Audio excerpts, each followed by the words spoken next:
Sutrikusi, jauna moteris nusirengė ir sušuko, kad nupirks visą rajoną. 26 metų Ana tiesiog tesėjo pažadą duotą draugui po lažybų. Ji teigia, kad populiarioje Cristiano Ronaldo sukurtoje programėlėje Betson neįmanoma uždirbti 300 000 eurų vos per 20 minučių.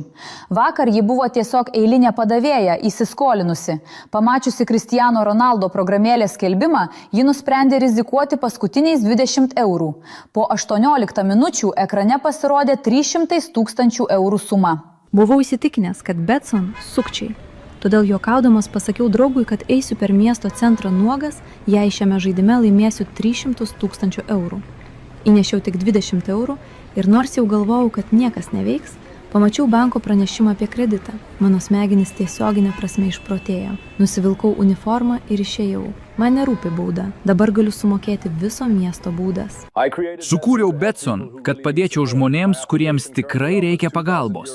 Šiuo metu mano programėlė siūlo 2000 eurų vien už įdiegimą, o pradėti galima vos nuo 20 eurų. Be šios jaunos moters tūkstančiai žmonių visoje Europoje dalyjasi savo uždarbių socialiniuose tinkluose.